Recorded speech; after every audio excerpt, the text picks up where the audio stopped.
Good morning मैत्रिणींनो, आज आहे दसरा आणि दसऱ्याच्या तुम्हा सर्वांना माझ्याकडून खूप साऱ्या शुभेच्छा।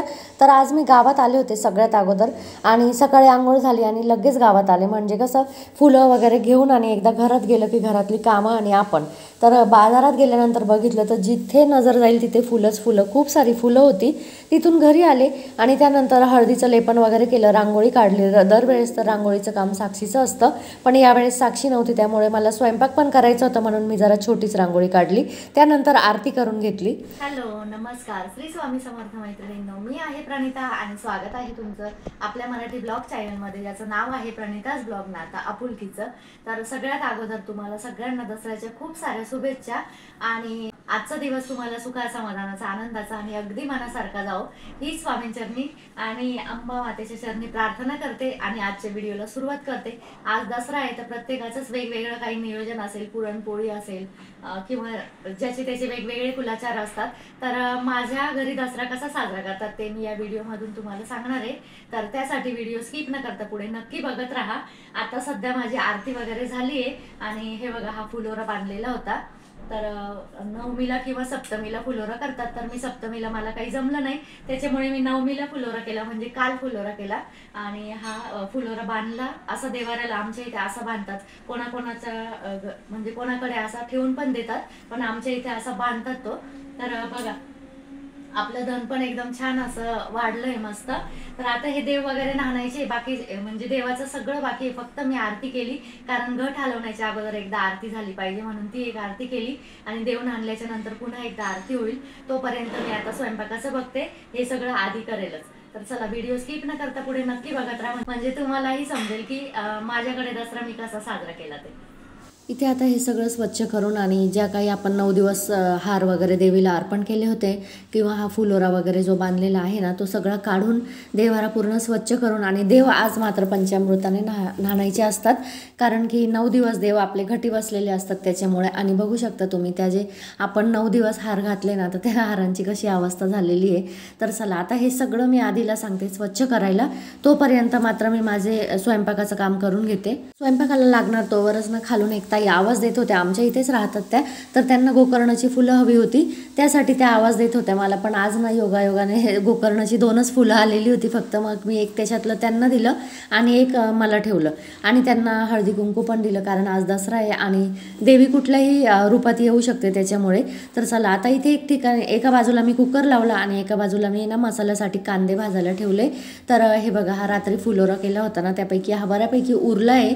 तर देवाला मी 5-5चे असे बंच बनवते आणि असे 5-5चे 5 बंच बांधते आणि त्यात काही देवीचे अलंकार वगैरे पण असतात, तर ते सगळं बांधून दिलं होतं आणि उरलेला फुलोरा जो आहे तो मी डब्यामध्ये ठेवून दिला। आता जेव्हा आपण संध्याकाळी तळी वगैरे भरतो ना, म्हणजे आमच्याकडे भरतात तळी, तुमच्याकडे भरतात की नाही मला कमेंट सेक्शनमध्ये नक्की सांगा। तर तळी भरल्यानंतरच तो फुलोरा खायचा असतो आणि तळी कशी भरतात ते तुम्हाला व्हिडिओच्या शेवटी मी दाखवणारच आहे, तर व्हिडिओ शेवटपर्यंत नक्की बघा। चला, आता आपला कुकर पण झाला होता, तर मी येळवणीचं पाणी काढण्यासाठी जी पुरणाची डाळ आहे ना ती चाळणीत टाकली। आता ती डाळ नितरते तोपर्यंत मी इकडे गुळ आता किसून घेते थोडासा, एक साईडला आपला मसाला पण भाजून झालेला होता। आता हा गुळ बघा, किसणीने जर किसला ना तर इतका पटकन आणि एकदम बारीक व्यवस्थित होतो। जेव्हा आपण पुरण आटवतो ना, तर तेव्हा ते पटकन आटले पण जातं। मी पुरण आटवण्यासाठी ना डाळ अगोदरच बारीक करून घेते, कारण ते जरा सोपं पडतं। डाळ गुळामध्ये मिक्स केल्यानंतर बारीक करायला घेतली ना तर मग पुरण एवढं पटकन बारीक होत नाही, खूप त्रासदायक होतं ते त्याच्यामुळे। तर आता मी इथे कढईमध्येच पुरण आटायला ठेवलं आणि या साईडला ना आमटीला फोडणी देते, मसाला थोडासा तळतोय, तोपर्यंत इकडे पुरणाला पण ना सारखं ढवळत राहावं लागतं, कारण की मग ते खाली लागण्याची शक्यता असते।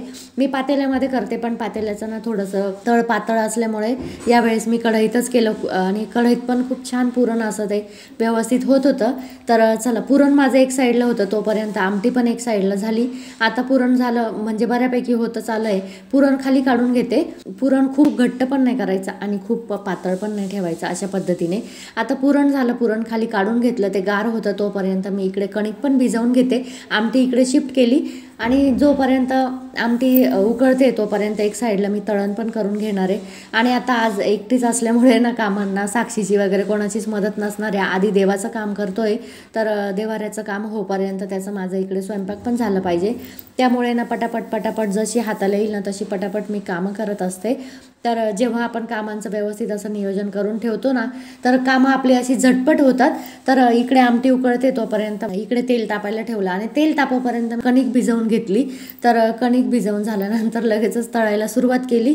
तर इकडे बघा आधी रीलसाठी पण शूट करतोय, त्याच्यामुळे तुम्हाला मोबाईल दिसत असेल इथे. तर सगळे तळणीचे पदार्थ जे आहे ना ते करून घेतले. भज्यांसाठी पीठ पण मिक्स करून ठेवलं. तर कुरडई, पापड, तांदळाचे पापड, नागलीचे पापड असे सगळ्या प्रकारचे पापड तळून घेतले. आणि हे तळणमळण जोपर्यंत होत नाही ना तोपर्यंत खरंच सांगते सण असल्यासारखं वाटत नाही. तळणाचा जेव्हा सुवास असा सगळीकडे घरामध्ये पसरतो ना, खास करून भज्यांचा, तर भज्यांचा जेव्हा सुवास घरामध्ये सगळीकडे दरवळतो ना तेव्हाच असं वाटतं की हां, खऱ्या अर्थाने आपला सण साजरा होतोय. तर नेहमीच असं होतं मला. तुम्हाला पण असंच होतं का मला नक्की सांगा. तर चला, माझे पापड, कुरडई सगळं तळून झालं आणि त्यानंतर मी आता भजी एकदम साध्या पद्धतीनेच काढते. थोड्याशा हिरव्या मिरच्यांना बारीक करून पिठामध्ये मिक्स केलं, कांदा वगैरे असं काहीच टाकलं नाही त्याच्यामध्ये. आता ही भजी काढून घेते आणि त्यानंतर पुढचं आता फक्त आपल्या पोळ्या राहिलेल्या आहे. झटपट केला ना तर पुरणाचा स्वयंपाकसुद्धा म्हणजे टाईम न घालवता जर केला ना तर पुरणाचा स्वयंपाकसुद्धा झटपट होतो. विशेष काही वेळ नाही लागत. फार असा वेळ लागत असेल तर तो फक्त पुरणपोळ्या जर कोणी नवीन शिकत असेल त्यांनाच. तर त्यासाठी महत्त्वाची टिप्स म्हणजे सगळ्यात अगोदर ना आपण हा बाकीचा सगळा स्वयंपाक करून बाजूला ठेवून द्यायचा आणि सगळ्यात शेवटी शांतपणे पुरणपोळ्या करायच्या. म्हणजे पुरणपोळी आपली व्यवस्थित पण होते, फुटत पण नाही. आणि आमच्याकडे ना पुरणपोळी एकदम अशी भरलेलं पुरण लागतं. म्हणजे बघा, आपण नेहमीच बघतो यूट्यूबच्या माध्यमातून कोणाकोणाच्या पुरणपोळ्या खूप अशा फुगत असतात, टम्म फुगलेल्या वगैरे असतात. तर आमच्याकडे ना पुरणपोळ्या फुगल्या नाही ना तरी चालेल, पण पुरण मात्र त्याच्यामध्ये अगदी भरभरून भरलेलं पाहिजे. मग ती पोळी टम्म नाही फुगली तरी चालते.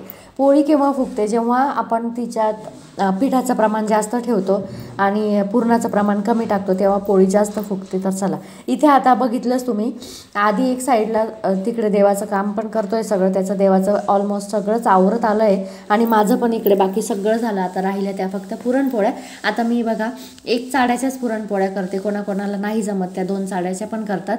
पण ती पुरणपोळी जी असते ना ती भाजताना मधून अशी फुटून जाते, त्याच्यामुळे म्हणजे तिचे 2 लेअर होतात. त्याच्यामुळे एक चाड्याची पुरणपोळी थोडी शांततेत करायची, पण एक चाड्याची पुरणपोळी नेहमी अशी व्यवस्थित आणि छान लागते आणि पुरण पण त्याचं सगळीकडे पसरलं जातं. आता त्यातल्या त्यात सोपी पद्धत सांगू का, ज्यांना अगदी नाहीच जमत पुरणपोळ्या त्यांनी, तर असं एक वाटी करून घ्यायची पिठाची, त्याच्यामध्ये भरपूर पुरण टाकायचं. म्हणजे आपण जेवढा पिठाचा गोळा घेतला असेल ना तेवढंच पुरण टाकायचं आणि त्यानंतर आपण लिटरली जशी भाकर थापतो ना तर तशी ही पुरणपोळी हळूहळू थापायची. म्हणजे बऱ्यापैकी ती मोठी करून घ्यायची. साधारण ती आहे ना 50 ते 60% अशी मोठी झाली ना त्याच्यानंतर त्याला लाटणं लावायचं. म्हणजे पुरण ना सगळीकडे पसरतं पण आणि लाटण्याने पोळी फाटण्याची काही एवढी म्हणजे भीती पण नसते.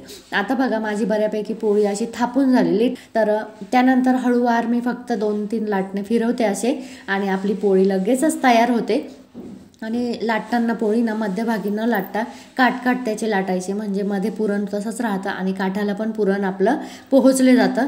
तर अशा पद्धतीने पुरणपोळी केली ना तर एकदम सोप्या पद्धतीने पुरणपोळी होते आणि न फुटता होते, महत्त्वाचं म्हणजे. आणि ज्या नवीन शिकतायत ना पुरणपोळ्या त्यांच्यासाठी खास ही टिप्स होती की थापून पुरणपोळी केली ना तर एकदम व्यवस्थित होते. अगदी नावालाच त्याला नंतर थोडंसं लाटणं लावायचं आणि आकार देऊन घ्यायचं व्यवस्थित. तर बघा माझी एकदम पातळ अशी छान पुरणपोळी तयार झाली आणि तुम्ही बघू शकता अगदी त्याच्यावरती सुद्धा पुरण दिसतंय. त्याच्यामुळे पोळी ना पूर्ण गोड लागते मस्त. आणि पुरणपोळी खाण्याची मज्जा तेव्हाच येते जेव्हा ती पूर्णपणे गोड असते. त्याच्यात अगदी आपलं जे कणिक असतं ना भिजवलेलं ते जास्त प्रमाणात आलं ना तर पुरणपोळी खाण्याची मजाच नाही येत. अगदी ते दूध पोळी खाल्ल्यासारखं वाटतं. तर म्हणून ना पुरणपोळी एकदम पातळ लाटून घ्यायची आणि भरपूर तूप सोडायचं.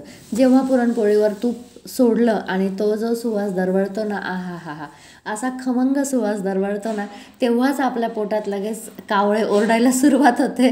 तर चला, आता अगोदर नैवेद्य दाखवल्याशिवाय तर आपल्याला खाता येणार नाही आहे.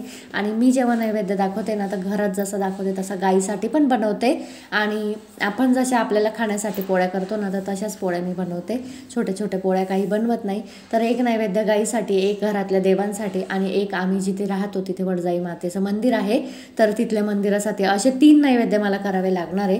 तर हे तिन्ही पण नैवेद्य मी करून घेते। अगोदर घरातल्या देवांना नैवेद्य दाखवते।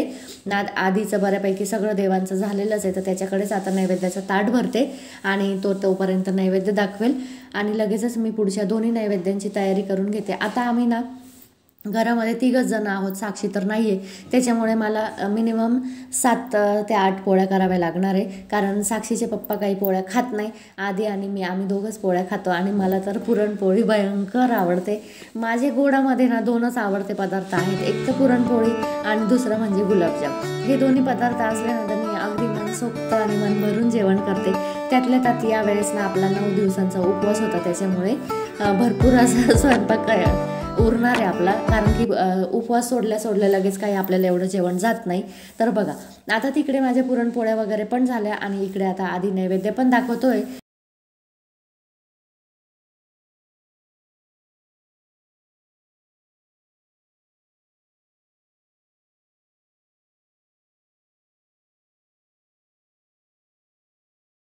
घट हलवून झाले बरं का। जेव्हा घट हलवतो ना आपण तर तेव्हा घट उचलायचा म्हणजे जे नारळ असतं ना ते उचलायचं 5 वेळा आणि आपल्या कुलस्वामिनीचं नाव घ्यायचं। 5 वेळा देवीचं नाव घेऊन नारळ उचलायचं ठेवायचं आणि तो जो घट आहे ना खाली ठेवलेला तर त्याच्यामध्ये दूध पाणी टाकायचं। आता घरातल्या देवांना नैवेद्य दाखवून झालं आणि मी आले आहे वडजाई मातेच्या मंदिरात। नितिशा आणि मी, तुम्हाला उभी दिसत असेल नितिशा इथे, तर नितिशा आणि मी इथे नैवेद्य दाखवण्यासाठी आलो पण इथे भरपूर गर्दी होती कारण आमच्या मध्ये बऱ्याच जणांची कुलस्वामिनी आहे वडजाई माता, त्यामुळे ते पण नैवेद्य दाखवायला येतात आणि भरपूर गर्दी आणि त्यातल्या त्यात होमाचा धूर, होम पेटवलेला होता त्याच्यामुळे भरपूर सगळीकडे धूर होता आणि तो धूर डोळ्यात इतका जात होता ना त्यामुळे ना मी थोडंसं थांबून घेतलं, म्हटलं थोडी गर्दी कमी होऊ देऊ आणि मग त्यानंतर आपण नैवेद्य दाखवू। तर चला आता बऱ्यापैकी गर्दी कमी झाली, आता मी नैवेद्य दाखवून घेते देवीला। आणि काल ना रात्री उशिरा फुलोरा झाला ना तर मग रात्री काही मी फुलोरा इथे देवीला बांधायला आले नाही। घरात जसा फुलोरा बांधते ना मी तर तसाच देवीला पण एक 5 कडकण्यांचा बंच करून आणते। माझा कडकण्यांचाच फुलोरा असतो तर मग इथे ना देवीला मी आज आणलाय तो फुलोरा बांधायला। नैवेद्य दाखवण्याच्या अगोदरच फुलोरा बांधून घेते। कोणाकोणाच्या घरी हा फुलोरा भरीव पण असतो म्हणजे जसं आपण सांजोऱ्या वगैरे करतो ना लग्नात तर तशा पद्धतीचा सुद्धा असतो, कोणाकोणाच्या कडकण्यांचा असतो। मात्र हे सगळं करताना त्यामध्ये देवीचे अलंकार नक्की बनवायचे। हा कुलाचार पाळणं आवश्यक आहे कारण त्यामुळेच आपल्या कुलदेवतेचं दैवत्व अधिकाधिक प्रभावी होत चालतं। तिचं आपल्या कुटुंबियांवर कृपाछत्र असावं व अदृश्य शक्तींपासून तिनं आपलं संरक्षण करावं या हेतूनच शास्त्रात नवरात्र व्रत सांगितले आहे आणि ते आपण मनोभावे केलेच पाहिजे। ज्याच्या त्याच्या कुलाचाराप्रमाणे हे व्रत नेहमी प्रत्येक घरातल्या कुलस्त्रीने हे केलंच पाहिजे। तर चला आता मी नैवेद्य दाखवून घेते। फुलोरा बांधून झाला माझा, बघू शकता तुम्ही, आणि धूर बघा आजूबाजूला किती धूर आहे ना। धुरामुळे ना दोन्ही डोळ्यातून अक्षरशः पाण्याच्या धारा चाललेल्या होत्या पण मग तसंच पूजा वगैरे करून घेतलं आणि देवीच्या अवतीभोवती पण तुम्हाला दाखवते इतका फुलांचा अक्षरशः सडा पडलेला होता। तर त्यातल्याच काही 2 माळीना आम्ही म्हणजे हार गाडीसाठी काढून घेतले देवीचा आशीर्वाद म्हणून। तिथे एक दादा होता तर त्याला म्हटलं आम्हाला देवीचा आशीर्वाद म्हणून 2 हार दे, तेच मी गाडीला लावले। गाडीसाठी हार बनवले होते पण मग देवीचा आशीर्वाद म्हणून हे हार घेतले। आणि हे बघा हे आहे वडजाई मातेची मूर्ती, तर खूप नवसाला पावणारी देवी आहे। खरंच तुम्ही आजूबाजूला जर पंचवटी एरियात राहत असाल तर नक्की एकदा येऊन जा। तिकडून घरी आले, घरी येऊपर्यंत आधीने सगळा स्वयंपाक पुढे आणून ठेवला होता। सगळा स्वयंपाक झाला आणि आमच्या इथेच वडजाई मातेचं जे मंदिर आहे ना तिथे पण नैवेद्य दाखवला, घरात पण नैवेद्य दाखवला। आता फायनली उपवास सोडायचा आहे तर म्हटलं अगोदर आपण व्हिडिओचा एंड करू। व्हिडिओचा एंड करण्यापूर्वी म्हटलं तुम्हाला बोलले होते की तळी कशी भरतात आमच्याकडे, ते तुम्हाला नक्की शेअर करेल। तर बघा ही क्लिप आहे संध्याकाळची आणि संध्याकाळ झाल्यानंतर आम्ही असे 5 मुलं बोलवले आणि त्यानंतर घटावर जो नारळ ठेवलेला असतो तो नारळ घ्यायचा, स्वच्छ तांब्या घासून आणि त्याच्यात आंब्याची पानं किंवा नागिलीची पानं ठेवून त्यावर तो नारळ ठेवायचा। ताटामध्येच एका बाजूला आपले जे घटी बसलेले देव असतात म्हणजे टाक असतात तर ते टाक ठेवायचे। त्यानंतर फुलोरा जो केलेला असतो आपण कडकण्यांचा वगैरे तो पण ठेवायचा।